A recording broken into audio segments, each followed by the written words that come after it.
You are listening to Thinner Peace in Menopause and Beyond with Dr. Deb Butler. This is episode number 263.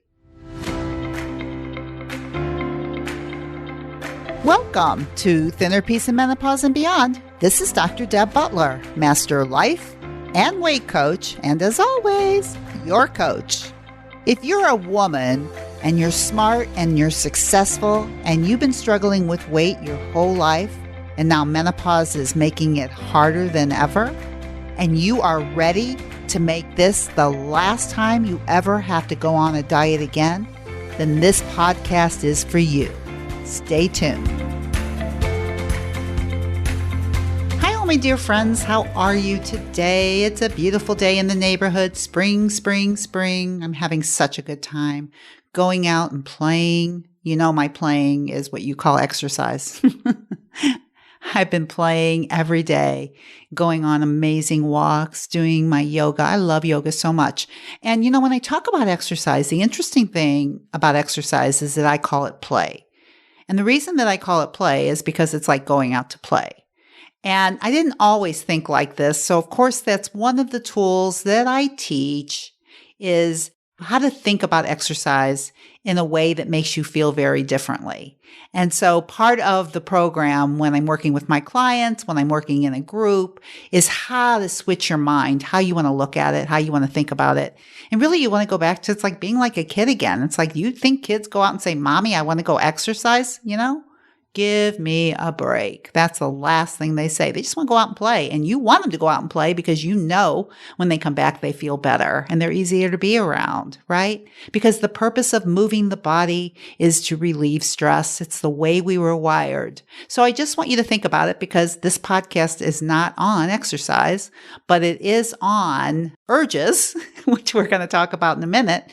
But the idea that when you go out and you want to move your body, notice how you feel when you're done, because that's why you go, for how you're going to feel when you're done.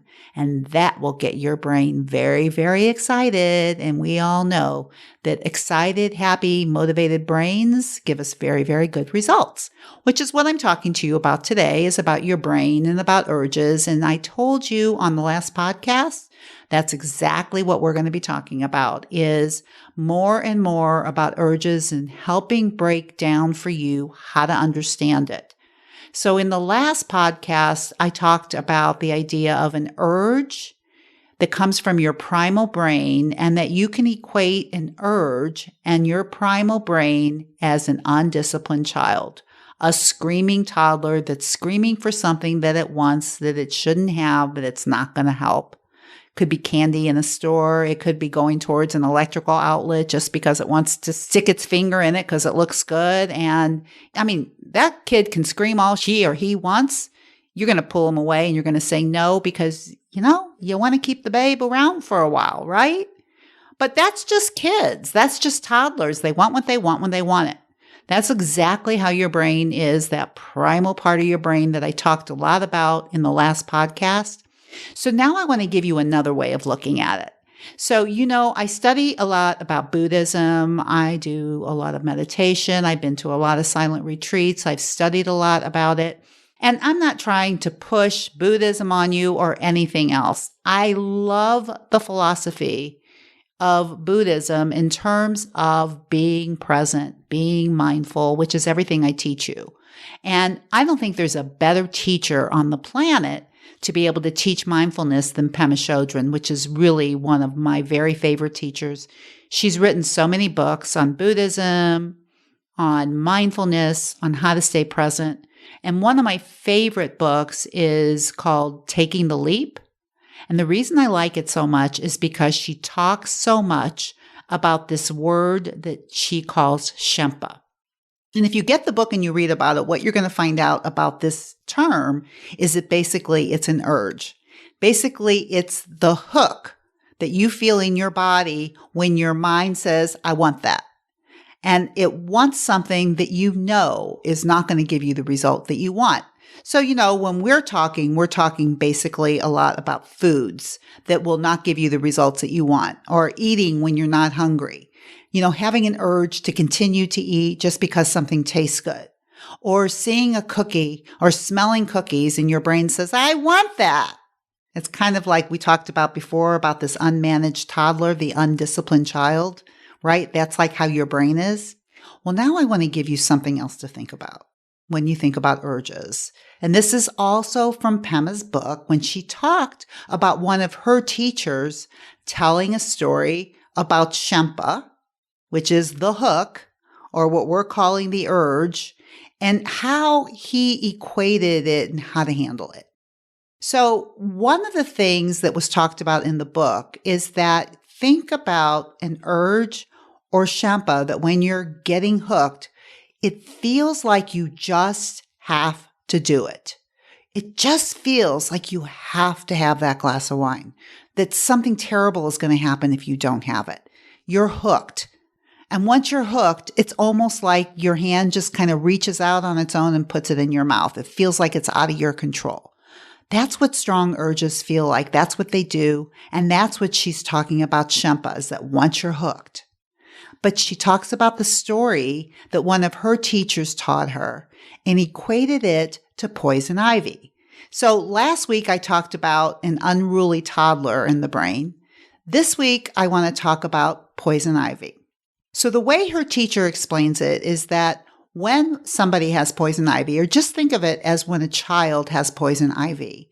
And as a parent, we know that the more that they itch it, the worse it's going to get. It's going to spread.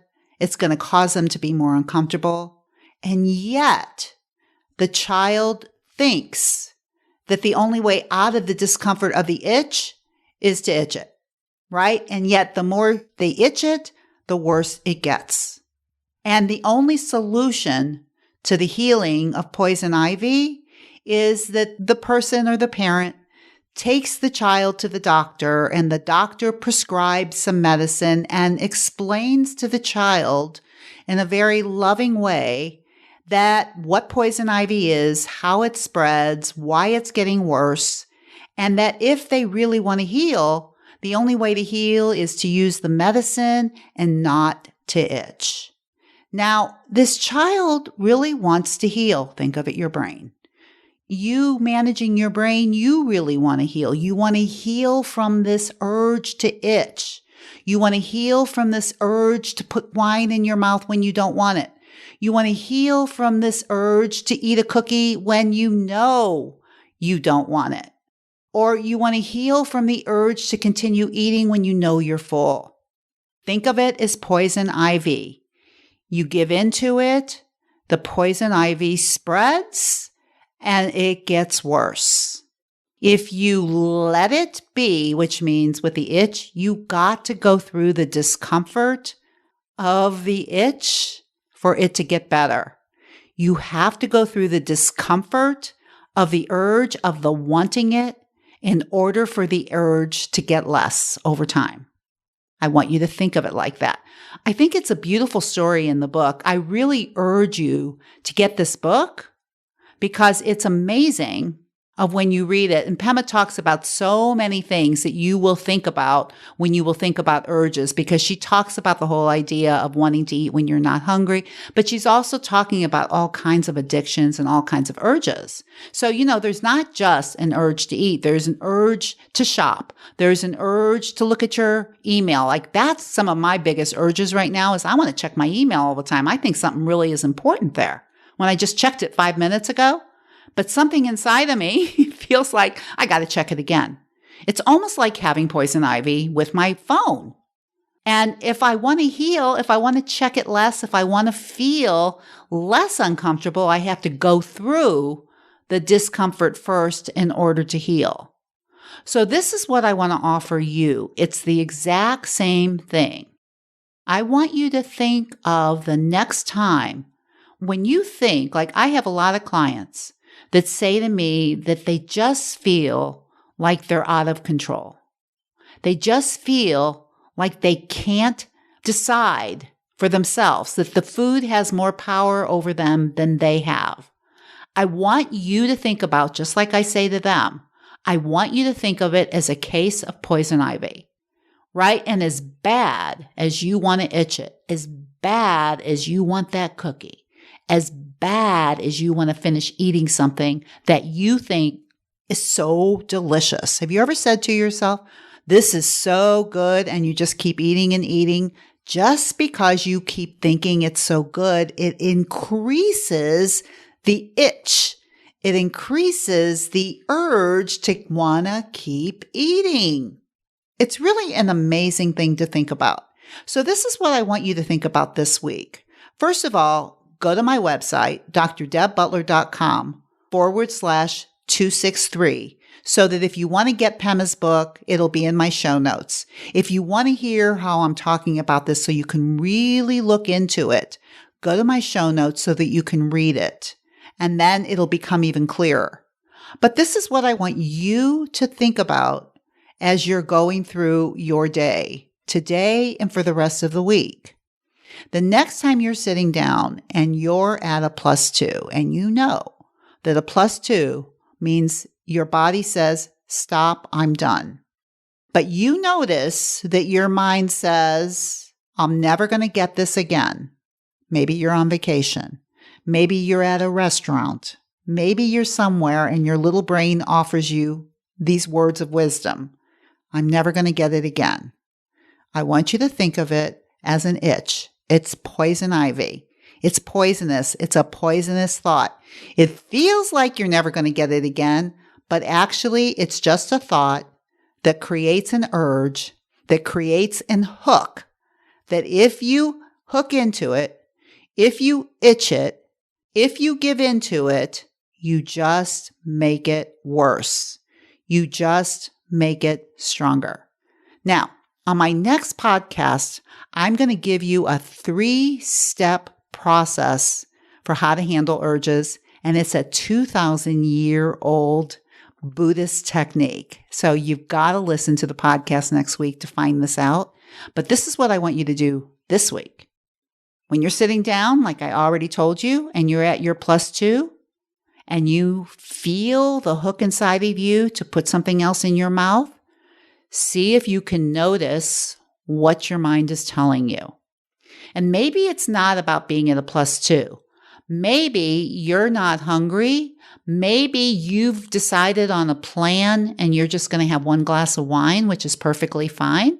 We talk a lot about that in my program, about the idea of planning a joy eat or drink, right? If it's planned, but you notice that after you have your 1 glass of wine, your brain has this idea of, wouldn't a second one be even better? If you feel this good now, just think how much better you'll feel with a second glass. Think of it as an urge. Think of how strong it is. How bad you want it will let you know how strong it is. And then I want you to think of the metaphor of what Pema talks about poison ivy. You have a case of poison ivy and you have 2 choices. Drink the second glass of wine and you're going to make the urge stronger for a 3rd glass, or you know that the poison ivy for sure is just going to get worse. It just makes it harder to heal. It just makes you feel like you don't have control. The way to get control is to allow the itch, to allow the urge. And that, my friends, is the way to heal. That is the most loving thing that you can do for yourself, is to allow it. So for this week, you've got your work cut out for you. It's the 2nd week of me talking about urges and talking about the idea of poison ivy. I want you to really think about it. And as always, no matter what else you do this week, please, please, please, no matter what you see, if it's hard or if it's easy, please be very, very kind to yourself. And I'll see you next week. Bye-bye. If you've been following my podcast and you're loving all the tools that I teach you, but you're just not sure that you can do it or apply it by yourself, then please go to drdebbutler.com/work with me. And you can find out if the program that I do and the coaching that I do will help you get to where you want to be, to learn all the tools that I teach and be able to make it a part of your life. Just go to drdebbutler.com/work with me. You can set up a free 30-minute mini session.